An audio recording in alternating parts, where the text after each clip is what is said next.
Oi, pessoal. Para este vídeo, a gente escolheu um problema para calcular a massa de um sólido. Então, esse sólido tem uma certa densidade que depende de três variáveis que, bom, eu coloquei aqui o sólido num sistema de eixos ortogonal e para cada ponto do espaço agora você tem um pontinho do sólido. Veja que o nosso sólido ele pode ser descrito como um produto aqui de intervalos. Então, o x está no intervalo 0,1, o y no intervalo 0,2, o z está no intervalo 0,10 e, portanto, ele é um paralelepípedo. É a famosa caixa de sapato, vamos por assim dizer. E, bom, esse sólido ele tem uma densidade aqui, que nesse caso depende só do z, porque o nosso intuito não é exatamente complicar uma função, mas eu quero te explicar os conceitos para calcular a massa. Você já viu integral dupla, que a massa, por exemplo, de uma placa ou de alguma coisa que é considerada plana, você tem uma densidade superficial, ela é simplesmente a integral dupla da densidade. E o que a gente quer mostrar aqui é que, nesse caso, a gente vai poder fazer o mesmo procedimento com três variáveis. Então, inicialmente, eu já desenhei uma pequena coluna aqui desse sólido, onde eu tenho aqui um pequeno quadradinho, aqui no plano XY, e eu subi esse pequeno quadradinho com eixo Z e ficou um corte. Então, esse meu quadrado, ele foi colocado em pontos XI, YJ, aqui no centro dele, e os lados do quadrado são exatamente delta XI e delta YJ. De tal forma que a minha área desse quadradinho é o produto dos dois, certo? É o produto dos dois deltas, um x e um y. Aí o que eu quero fazer? Ora, eu quero pegar um pequeno ponto por aqui assim, ZK, e vou colocar mais ou menos um corte por aqui assim. E aqui também. Talvez é melhor eu até fazer aqui de amarelo. Vou colocar aqui um quadrado, um corte, para você entender que em cima dessa coluna eu peguei só um pequeno corte.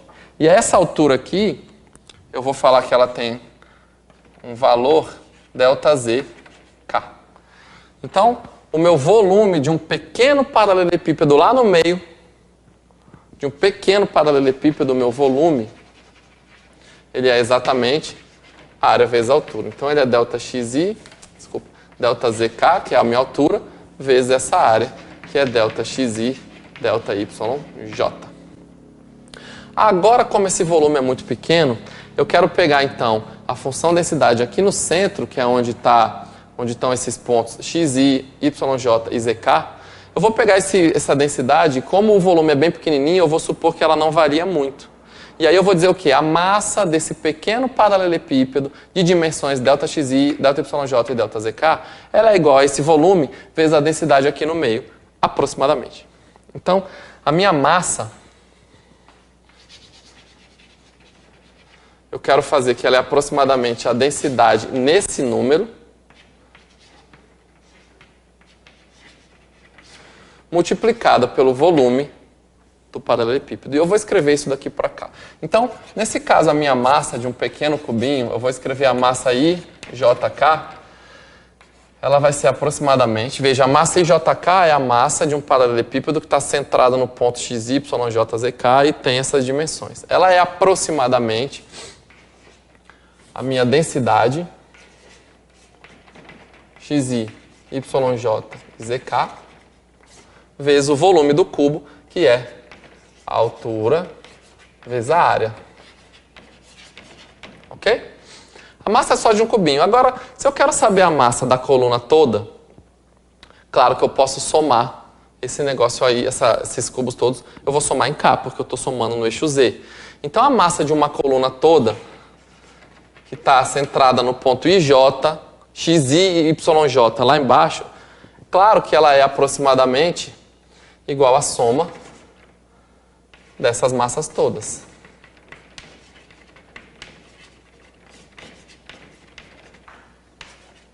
E eu estou somando, pessoal, para cá, por exemplo, de 1 até P. Então, o que eu quero que você entenda, que você considere? Que eu peguei aquela coluna inteira e fiz uma partição, cortei a coluna toda em K pedaços bem pequenos, tá? E estou somando para cá em P pedaços bem pequenos, e o K é o índice, eu estou somando para cá igual de 1 até P.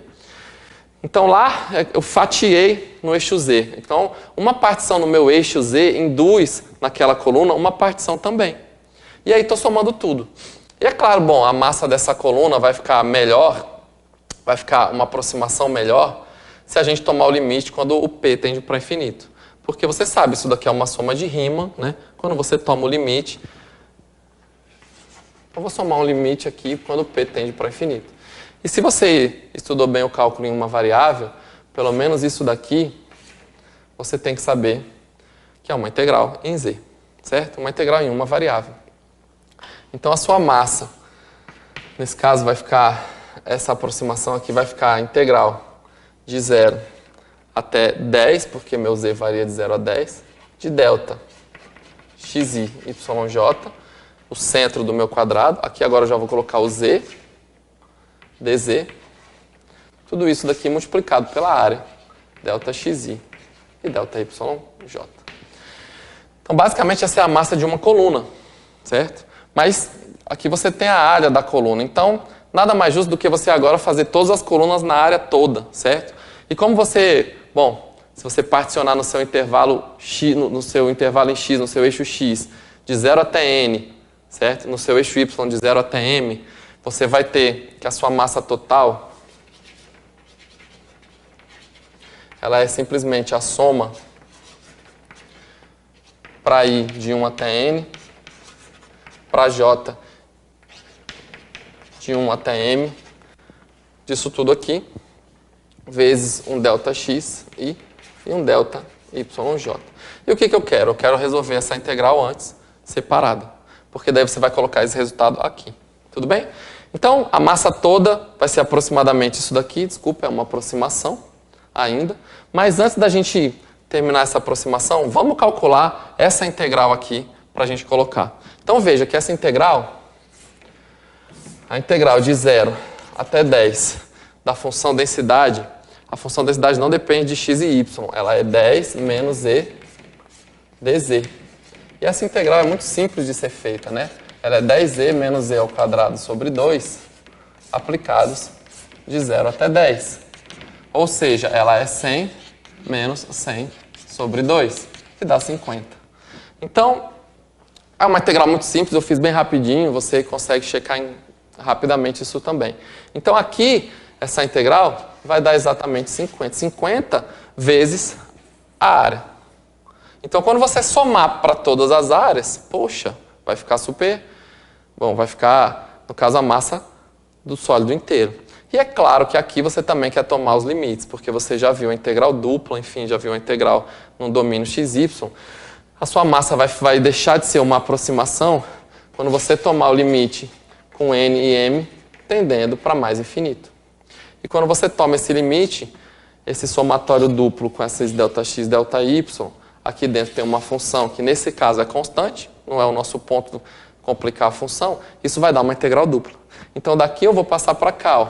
A massa m é justamente a integral dupla em toda a sua região lá embaixo. Eu vou chamar aquela região de região R, tá? O R, portanto, é o 0,1 pelo 0,2, em x é de 0 a 1 e y 0,2. Do meu 50 dx dy. Basicamente é isso. E como a minha região R agora eu tenho só uma integral dupla, você já sabe fazer a dupla. De 0,1 a 0,2, eu vou colocar aqui, por exemplo, dy dx. Nota que segue a ordem, tá? Vezes 50. Tá ótimo? Então, quando você integra uma constante, é só a área do retângulo. A área, claro, é 1 vezes 2. Então, isso daqui vai dar exatamente igual a 100. Essa é a massa total do sólido. Exatamente 100. Uma coisa que eu quero que você note. Quando a gente fez a massa total, a gente fez a integral dupla numa certa região lá embaixo. Da integral, nesse caso aqui, de 0 até 10, da sua função dz, depois dx dy ou dy dx, aqui a anotação não vai fazer tanta diferença. E você entende, então, se eu tenho aqui uma função de x e y depois de integrar em z, é natural que na minha integral dupla eu vou usar o teorema que eu já conheço, e como isso daqui é um retângulo, eu vou colocar que essa integral dupla é, na verdade, a integral, por exemplo, de 0 a 2 ou de 0 a 1. Aqui a ordem você pode trocar. Eu escrevi aqui numa ordem e aqui em outra, até para enfatizar que dá para ser trocado. Dessa integral aqui de 0 até 10, da função dz. E aqui então eu vou colocar dx e dy. Em suma, se você quiser trocar a ordem de qualquer uma dessas três variáveis por elas estarem num paralelepípedo, você pode. Então o teorema de Fubini para três variáveis é a seguinte: a integral tripla ali no sólido pode ser calculada por meio das integrais iteradas. E mais, em qualquer ordem. Então, eventualmente, você vai poder querer escrever isso daqui em qualquer outra ordem, desde que você siga a lógica dos parênteses, certo? De 0 até 10 em z, de 0 até 1 em x, em y. Então, isso você não pode errar. E para a gente aplicar isso nesse problema mesmo, por que não a gente tenta calcular, então, o centro de massa em z daquele sólido, certo? Então, o centro de massa é uma coisa que você também já sabe das integrais duplas, já calculou o centro de massa de regiões planas, mas ele vai ser simplesmente a integral tripla, então, no meu domínio, de z vezes a função densidade, dx, dy, dz, dividido pela massa total. E a massa eu já calculei e dá 100. Então, eu estou devendo a integral dupla de z vezes a densidade. Então, eu vou calcular a integral dupla com as minhas integrais iteradas. Por exemplo, de 0 até 10, de 0 até 2, de 0 até 1. Z vezes a minha função densidade, que no caso foi dada 10 menos z. De 0 a 1 é em x o intervalo. De 0 a 2 é em y. E de 0 a 10 é em z. Tudo bem? Você sabe que aqui tem um parêntese, enfim e tal, mas em geral você escreve a integral assim. Nota que eu já coloquei em outra ordem, também para te mostrar que vai dar certo. E nota ainda que essa daqui é bem simples, porque a integral aqui é só em z, então em x e em y vai ser só a área. Então a área aqui vai dar 1 vezes 2, eu já vou escrever que isso daqui é 2 vezes a integral de 0 até 10, de 10z menos z ao quadrado dz. Tá claro? E aí, bom, isso daqui é 2 vezes, a integral aqui vai dar 5z ao quadrado menos z ao cubo sobre 3. Ok? Isso tudo de 0 até 10. Ótimo, então vai ficar igual a 2 vezes, aqui vai ficar 500, menos 1000 sobre 3. Ok? Então aqui você tem 1000 sobre 2 menos 1000 sobre 3 dá 1000 sobre 6 vezes 2 dá 1000 sobre 3. 1000 terços é o resultado dessa conta. Então, pegando o resultado dessa conta e voltando para cá, você vai ficar com 1000 terços dividido pela massa, que é 100. Ou seja, 10 terços. 10 terços. Eu vou te mostrar lá agora no meu desenho que esse 10 terços faz todo sentido. Você só tem que lembrar que isso aqui claramente é menor do que 5, é menor do que a média, é menor do que a metade. Veja. Vem para cá comigo aqui no desenho. É claro que a minha densidade aqui está dizendo o seguinte: quando o z é 10 lá em cima, a densidade é 0. Ou seja, o sólido vai ficando menos denso. E quando o z é 0, a densidade é 10. Ele é muito mais denso embaixo do que em cima. E mais do que isso, essa densidade ela vai diminuindo linearmente. Então aqui, você teria o 5 na metade. Se a sua densidade fosse constante, o centro de massa tinha que estar no meio. Mas a sua densidade é maior embaixo. Então, o centro de massa deu 10 terços, que está aqui muito mais para baixo, e é onde ele está por aqui. É claro que em x e em y, a densidade está no centro, certo, do seu retângulo, porque ela não depende, ela não varia com x e y. Mas no z, ela fica um pouquinho mais para baixo do que a metade, como era de se esperar. Tudo bem? Então eu espero que esteja claro. Por mais que a gente faça essas somas de rima, às vezes a gente insiste um pouco nesse formalismo e tal, mas é bom para você entender de onde vem a integral. Como vem da soma de rima, seguem as mesmas propriedades de integração. Você vai tirar constante, integral da soma, vai usar as mesmas integrais por substituição, por partes, só vai ter que resolver em 3 variáveis. Tudo bem? Então, que você consiga fazer muitas integrais múltiplas aí, muitas integrais triplas. Obrigado pela sua atenção e até uma próxima.